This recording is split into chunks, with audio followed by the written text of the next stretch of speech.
Hi everyone, जय हिंद। अब chapter 1B का अगला सवाल है क्वेश्चन नंबर 13। क्या? Question number 13। क्वेश्चन नंबर 13 में दो भाग हैं, ठीक ना, भाग ए और भाग बी। क्वेश्चन नंबर 13 के पहले भाग यानी भाग ए में जो प्रश्न लिखा हुआ है वह इस प्रकार से है। निम्नलिखित समकोण त्रिभुजों में कोण ए और कोण सी के मान बताएं। यानी इसका पहला भाग है ए और इसमें हमें दो त्रिभुज दिया गया है। पहला त्रिभुज इस तरीके से है, इस तरीके से है पहला त्रिभुज। ये है ए, ये है बी और ये है सी, ठीक। और साथ में ये बताया जा रहा है कि ये जो भुजा है यह 6 सेंटीमीटर है और इस भुजा के बारे में बताया जा रहा है कि यह 3 सेंटीमीटर है, ठीक ना। इस प्रकार से 3 सेंटीमीटर, ठीक। और दूसरा त्रिभुज यहाँ पर हम ड्रॉ कर लेते हैं। दूसरा त्रिभुज है, ये इस प्रकार से है।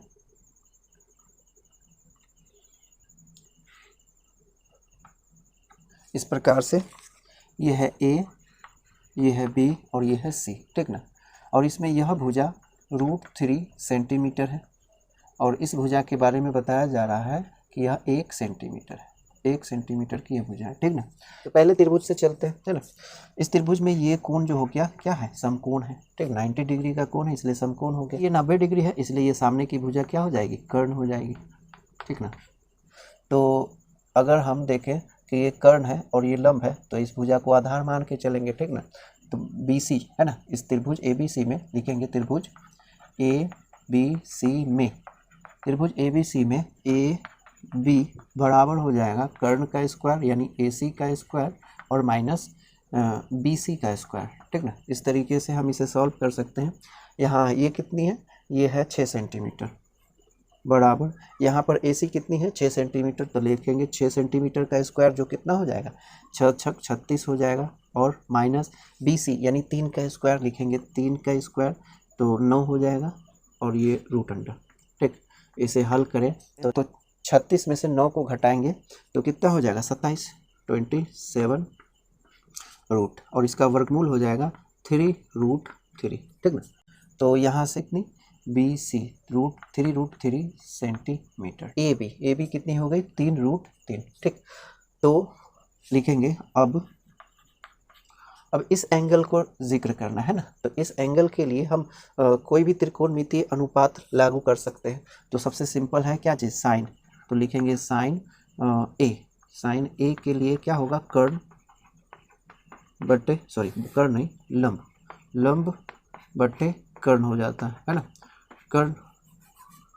कर्ण लंब बटे कर्ण। तो इस एंगल के लिए क्योंकि सामने की भुजा ये क्या है? लंब है यानी BC लंब है तो लिखेंगे BC, है ना। और कर्ण तो यही रहेगा AC। यहाँ BC कितनी है? 3 सेंटीमीटर तो लिखेंगे 3 सेंटीमीटर और AC कितना है? 6 सेंटीमीटर तो 6 सेंटीमीटर। तो इसे सॉल्व करेंगे तो 1 बटे कितना आ जाएगा? 2 आ जाएगा। और 1 बटे 2 साइन के किस एंगल पर वैल्यू होता है? 30 डिग्री पे, है ना। तो लिखेंगे क्या चीज़? बराबर 30 डिग्री, साइन 30 डिग्री, है ना। याद है तो हम डायरेक्ट अप्लाई कर सकते हैं, नहीं तो वासुस फार्मूला है ही। या साइन A बराबर कितना हो जाएगा? साइन 30 डिग्री, है ना। और यहाँ साइन और साइन कैंसिल करेंगे तो यहाँ A का वैल्यू मिल जाएगा कितना? 30 डिग्री। अब हमें इसी में क्या करना है कि C का वैल्यू प्राप्त करना है। तो स्पेस तो नहीं है, मैं यहाँ पर लिख लेता हूँ, है ना। अब इस एंगल को अगर हम देखें, इस एंगल को देखें, है ना, तो इस एंगल के रिस्पेक्ट में सामने की भुजा क्या हो जाएगी? लंब। तो इसके लिए भी हम साइन अनुपात को ही यूज़ करेंगे। लिखेंगे तथा साइन C बराबर, है ना। आप साइन के अलावा किसी भी अनुपात का यूज़ कर सकते हैं, ठीक ना। तो साइन C इस एंगल के लिए जो लंब हो जाएगी सामने की भुजा, है ना, यानी BC नहीं, BC नहीं है, AB है तो लिखेंगे लंब। पहले लिखेंगे लंब और बट्टे में क्या चीज़? कर्ण, है ना। यहाँ लंब ये हो जाएगी, ठीक, यानी BA या AB कुछ भी कर लीजिए, AB या BA, ठीक। और कर्ण तो वही है, कर्ण तो कभी चेंज नहीं होना है। तो कितना है? AC, ठीक। या साइन C बराबर AB कितना है? 3√3 सेंटीमीटर और क्या कहते हैं इसको? कर्ण है AC बराबर है 6 सेंटीमीटर। सेंटीमीटर से सेंटीमीटर कैंसिल, 3 एकम 3, 3 दूना 6, रिजल्ट में आएगा √3/2। ठीक, और किस एंगल पर, और साइन के किस एंगल पर, साइन के किस एंगल पर √3/2 का वैल्यू मिलता है। तो अगर आपको याद है तो डायरेक्ट अप्लाई कर सकते हैं, नहीं तो वासुस फार्मूला है। ठीक ना, या लिखेंगे साइन C बराबर कितना √3, और साइन के 60 डिग्री पर ये प्राप्त होता है, तो लिखेंगे साइन कितना 60 डिग्री। ठीक, या साइन C बराबर कितना हो जाएगा, साइन C बराबर साइन 60 डिग्री, साइन से साइन को कैंसिल कर सकते हैं, और इसीलिए C का वैल्यू कितना मिल जाएगा, C का वैल्यू मिलेगा यहाँ पर 60 डिग्री। ठीक, तो पहले त्रिभुज से हमें A कितना मिला 30 डिग्री, और C कितना मिला 60 डिग्री। अब अगर हम इस त्रिभुज में गौर करें तो इस त्रिभुज में ये जो एंगल है ये 90 डिग्री है। ठीक ना, इसीलिए ये समकोण त्रिभुज कहलाएगा, है ना, B 90 डिग्री के बराबर है। ठीक, और हमें ये भी मालूम है ना, अगर इस एंगल के लिए सोचे तो लंब ये हो जाएगी BC, है ना, और इस एंगल के लिए सोचे तो लंब ये हो जाएगी AB। ठीक, तो अब इस त्रिभुज में हम लिखेंगे अब tan A। tan जो होता है वो लंब और आधार का अनुपात होता है ना, लिखेंगे लंब बटे आधार। ठीक ना, लंब बटे आधार। तो अगर हम tan अनुपात लगाते हैं तो लंब और आधार का अनुपात है ना, और इस एंगल के लिए कौन से एंगल, ये A, इस एंगल को अगर हम सोचे तो ये सामने की भुजा लंब होगी यानी BC, लिखेंगे BC, और आधार ये वाली भुजा, इसके साथ वाली भुजा यानी AB, है ना, AB लिखेंगे, या tan A बराबर BC कितना है 1 सेंटीमीटर, और AB कितना है √3 सेंटीमीटर, ये कैंसिल होगा, बच गया 1/√3, क्योंकि 1/√3 है ना, 1/√3 30 डिग्री पर, tan के 30 डिग्री पर ये वैल्यू प्राप्त होता है, तो लिखेंगे डायरेक्ट में tan 30 डिग्री। ठीक ना, या tan A बराबर tan 30 डिग्री, इससे क्या होगा, ये और ये कैंसिल हो जाएगा। ठीक ना, तो A में क्या बचा 30 डिग्री। ठीक, तो ये मिला हमें 30 डिग्री किस में, इस त्रिभुज में। ठीक, त्रिभुज दूसरे त्रिभुज में। अब हमें C का मान चाहिए, तो C के लिए लिखेंगे तथा tan ही अप्लाई करते हैं, tan C बराबर उल्टा हो जाएगा, है ना, लंब बटे आधार ही तो होना है, लेकिन C के लिए लंब ये है AB, लिखेंगे AB, और आधार BC, लिखेंगे BC, AB है √3 और बट्टे में 1, यानी सेंटीमीटर से सेंटीमीटर कट जाएगा, कितना बचेगा √3, और √3 tan के किस एंगल पे होता है 60 डिग्री पर, तो डायरेक्ट लिख सकते हैं tan 60 डिग्री। ठीक, और इसीलिए हम कह सकते हैं कि C का मान कितना हो जाएगा 60 डिग्री। तो दूसरे त्रिभुज में एंगल A बराबर 30 डिग्री और एंगल C बराबर कितना है 60 डिग्री। ठीक ना, तो आप इतना नोट करें।